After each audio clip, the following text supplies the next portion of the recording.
welcome back to the Zod. The Zod Cast. Hey, welcome. Hey, don't say it on when I'm saying it. I'm doing this introduction. By the way, we never get the peace out thing on time. What make you think that we would get the Zod Cast thing on time? Oh wait, we just did. The Zod Cast thing was my thing. Okay, fine. Start over. Do it again. Mike.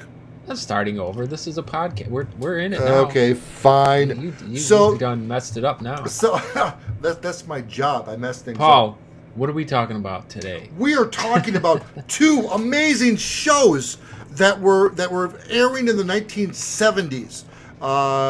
Those shows. Those shows. We have this, this white group of working class people. We have this upper middle class group of black families.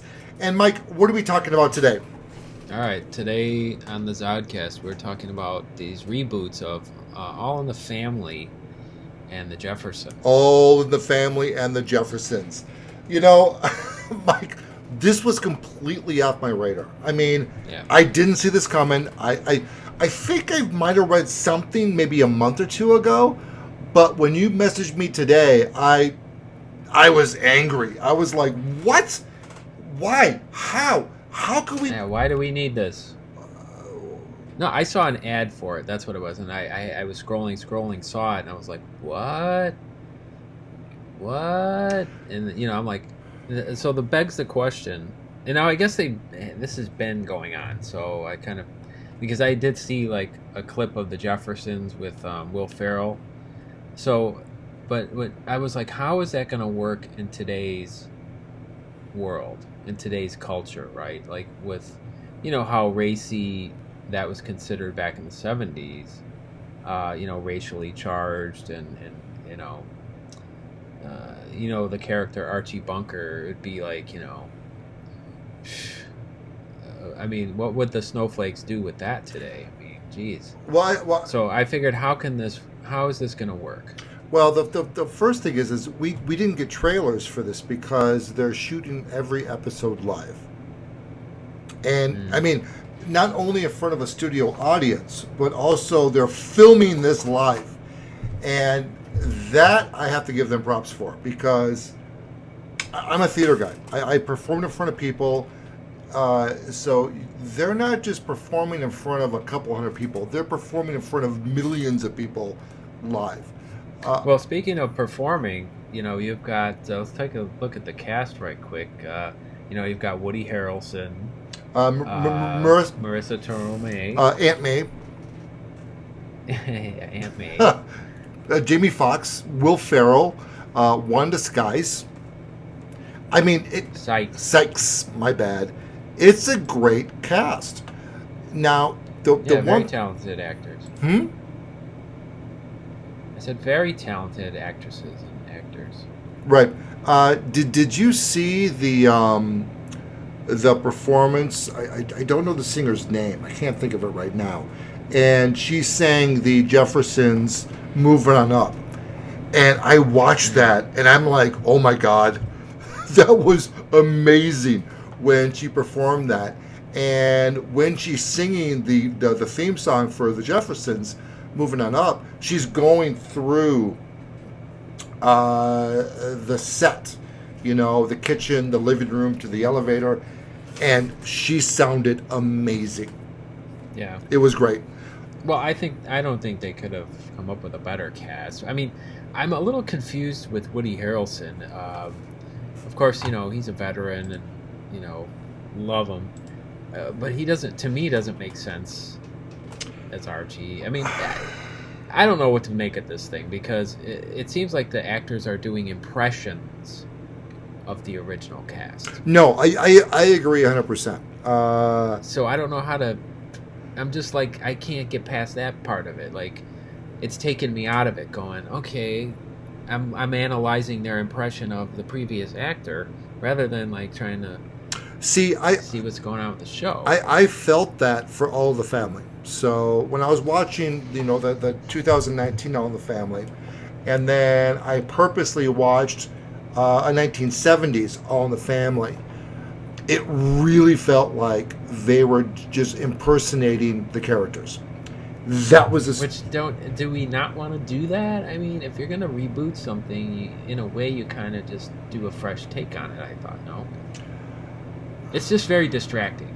Well, I'm going completely off base here, though. But Mike, when you watch Solo, was Aaron, whatever his name was, he impersonating Harrison Ford playing Han Solo, or was it a new character? It was his own version of Han Solo, and that sold it for you. Yeah, it did. Okay. I mean, because he was taking the character of Han Solo and the manner, the character traits and the mannerisms and things of the character, and making it his thing. And he was not trying to do an impression of Harrison Ford, and I could get past it and just, okay, what's the story? What's happening? So it works. I love Gene Stapleton and Carol O'Connor as Edith and Archie Bunker. They're probably that relationship.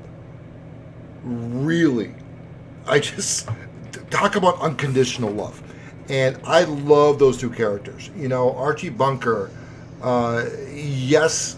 He's going to be accused of being a bigot. I think he said those gays. Yes, he's racist. But it's that time, But he was also a very loving character. I mean, he had his deadbeat son-in-law and his daughter living in their house. I mean, they were dependents of Archie Bunker. And, with his faults, he was still a loving husband and a loving father.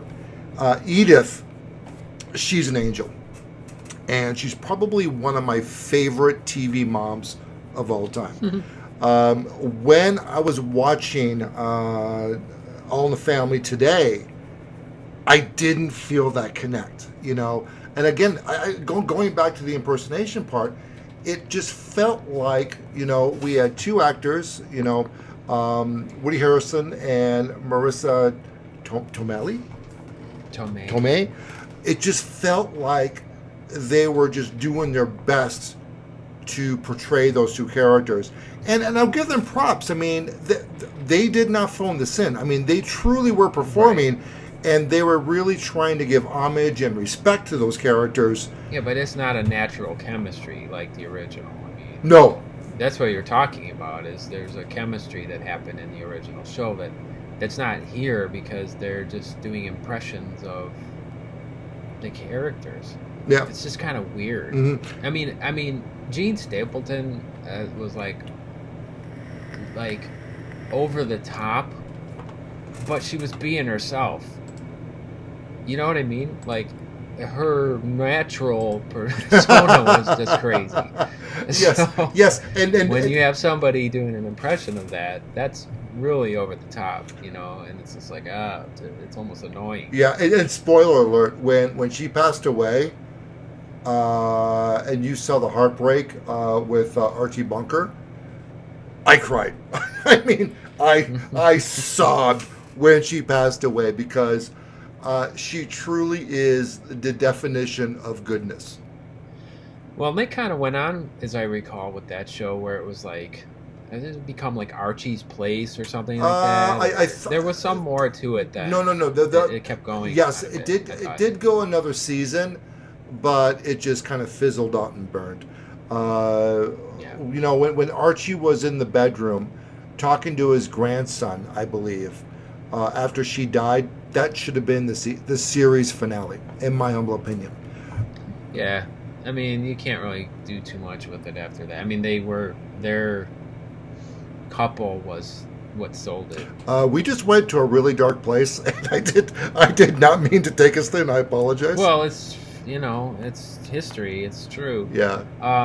I guess not what confused me, or not confused me, but I guess the whole point of me bringing this up today was the culture piece. Like, you probably watched more of it than I did, like these clips or whatever. I'm assuming they didn't really go there. When you talking about it's produced or whatever by Jimmy Kimmel and some other guy. Okay, so Or, I know. those guys are lefties, man. I mean, I don't think that they're gonna get put this show in any light where it's gonna cause controversy or anything like I kind of expected it to. Now they did drop the N-bomb, but when they did, they bleeped it out. Okay, so there were a couple. I'm referring more towards the Jeffersons. When they dropped the N-bomb, it was bleeped out, but they had no problem saying the word honky. Matter of fact, in All in the Family, the final scene or close to the final scene, Mr. Jefferson is leaving the house, and he's like, "I'm tired of this honky house," or something like that. And my only question is, and this was the one thing that I kind of had an issue with. It's not okay to say the N-word, but it's okay to say a white derogatory for a phrase, and that kind of that annoyed me a little bit. I'm like, you know what? If you're gonna say something disparaging towards white people, you know what? If you're gonna say something disparaging to black people, don't censor it. Just say it. If you don't have the guts to say it, then don't say it. But my concern with this show is Archie Bunker is going to be the butt of every joke, everything. His son-in-law is extraordinarily woke, and he was woke before woke was cool, or before woke was even a word. He was like the OG woke. He was. Well, he was like the hippie, in a way, but he was the original sort of. Well, I guess the best way to describe it is what you said. It's like being woke or whatever, being equal, being this, being that, and trying to get away from these all the stigmas of all the racial groups being against one another, which is kind of like what Archie was. Okay, he had a negative thing to say about everybody except himself, or his people. Well, it was all, and that's kind of how it was. Well, this is the one thing that I always found amusing, that, looking back, Archie Bunker was the butt of all the jokes. Archie Bunker he was the racist, he was the bigot, he was the dummy, he wasn't sophisticated, and then his son-in-law, I think his name is Michael, his son-in-law, who's the enlightened one, right? He's the smart one, he's the progressive. He was also unemployed. And he pretty much was a leech of Archie Bunker. I mean, Archie Bunker, he was a cab driver.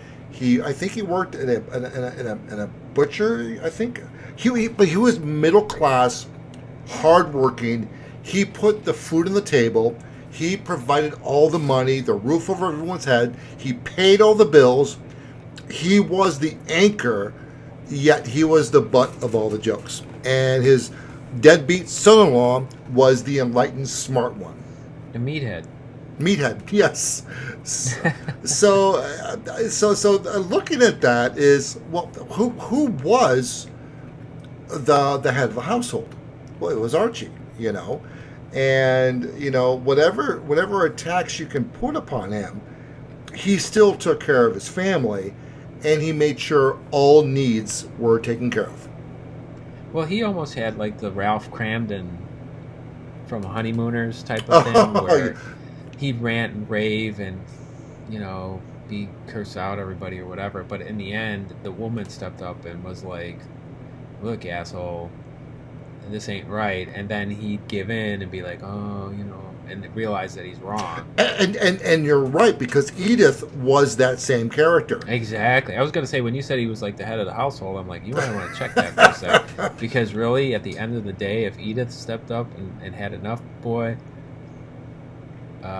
there's nothing he could say about it. And I think that's why that relationship works so well, because she was tolerant of his. She was. Well, then, so there was a scene that I watched where Archie was going to put his neighbor on citizen arrest, right?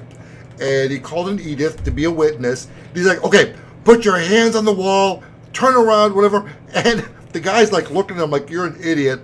And then we see Edith. She turns around, she puts her hands on the wall, and she was acting like she was being arrested. That was just funny as hell. But when Edith was that one person who could bring Archie back down to earth, and just talk some sense into him. Yeah, she had the talks. Yes. So yeah, when he went too far to the edge, she brought him back. So how do you think, Mike, that, looking at the pilot episode of All in the Family and The Jeffersons, I enjoyed The Jeffersons more. I enjoyed Will Ferrell, his relationship with his wife. I thought Jamie Foxx did a good job as being, Mr. Jefferson. I didn't leave that whole, I was there. With All in the Family, I was having a hard time. Just getting past the whole, there's some really talented actors just doing impersonations of the original cast. Yeah, it was too over the top. I don't see why we need this at all.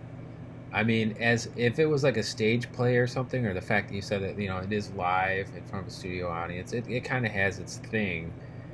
But I really don't think we need this. I couldn't get past them doing impressions. And that show, it was. And for the time, at the time, how it was. And it was a reflection of the culture at the time. And we're in a different world altogether today. And I just don't think that has any place now. I mean, it just doesn't work for me. I have zero interest. I actually would like to maybe take a look at a few more clips of it, but I wouldn't watch it. There are definitely topics. Now again, the show is also based in the 70s. So they kept true to that. I thought that the costumes were great. The sets were right on par. I mean, it literally looked like the set from All in the Family. There are just some topics that they can't touch today. So I don't know. I'm going to give this one more try.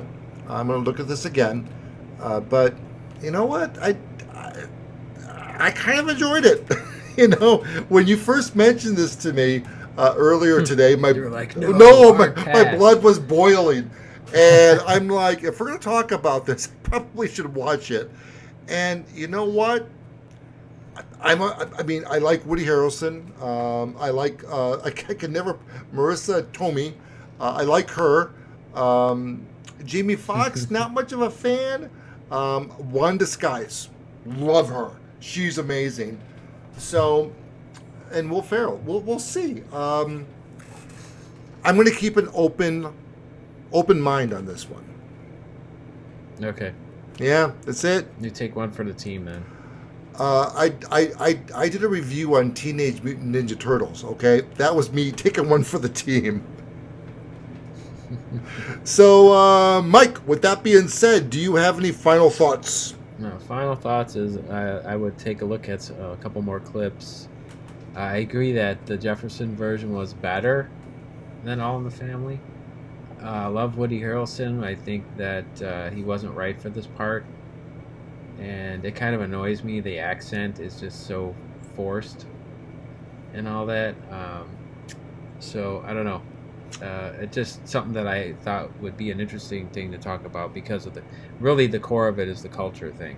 Like, we are so not the way it was in the 70s. So I'm really confused as to who thought this would be a good idea to try to be, how could you be true to the original and do a reboot in today's culture and for it to make any sense? I don't know. My prediction is if they're 50% true to the original, there will be some SJW butthurt.